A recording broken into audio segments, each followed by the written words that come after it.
Welcome to Total Gemini.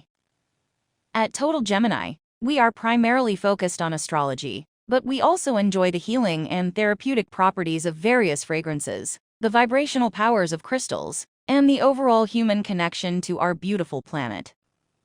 You will find these other subjects sprinkled in, here and there, alongside our astrology topics. When someone asks, "What's your sign?" they are referring to your sun sign. However, your zodiac makeup is far more than just your sun sign. We have a rising sign, a moon sign, and a whole lot more. As we go through the weekly Gemini, these topics and others will be covered along with weekly tips for everyone, not just Geminis. But since this is brought to you by Total Gemini, there will, of course, be special extras sprinkled throughout, especially for all those quirky Geminis out there. So, let's get started.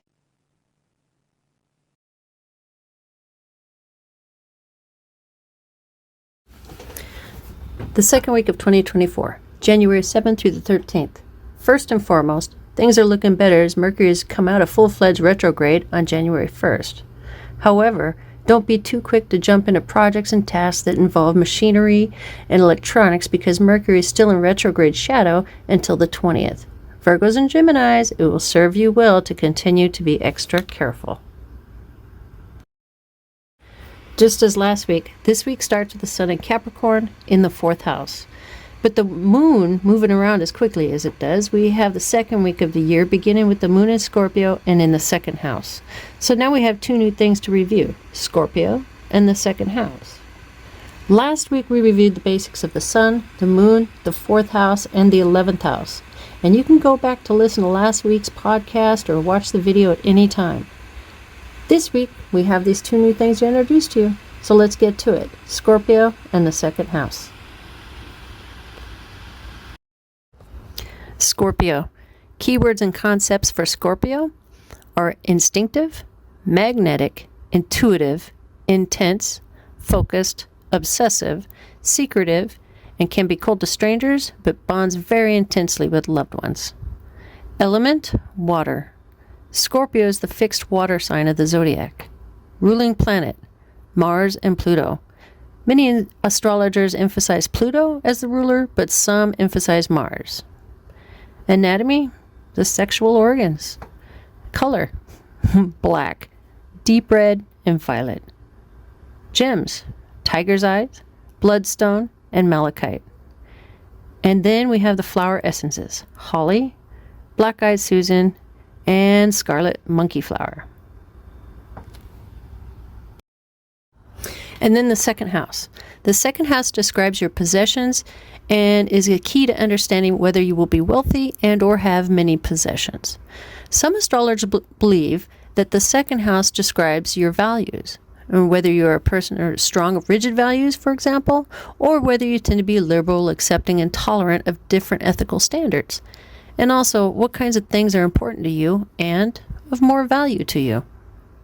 So what is all this stuff and what does it mean? Houses, signs, elements, aspects.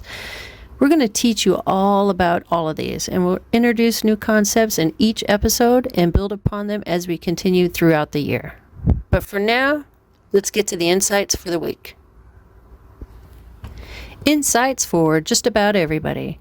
January 7th, the Moon is trine Neptune, and it suggests to trust your intuition when being influenced by others. And Mercury to Neptune, the 7th through the 9th, tells us to be on guard against exposure to lies and deception. So basically, be discerning with who or what influences you and how it may affect you or how you allow it to affect you. Midweek Moon leads most of us to an intellectual flexibility, if you're open to allowing it. And by the 10th through the 13th, you should enjoy some cooperation from others as they see your honorable intentions, finally. And then the Moon trine Uranus on the 11th. This could be a good time to make changes in your home and or your emotional life. And then finally, the 12th through the 14th is an excellent time to indulge without guilt. So whatever it is that you want to indulge in, go for it. Indulge to your heart's content. And saving the best for last, this week's tips for Geminis. Mercury's placement screams at the Gemini to be very clear when communicating with others, and that you should be sure to ensure that those people understand exactly what you mean. You are at a huge risk of miscommunication, so tread lightly.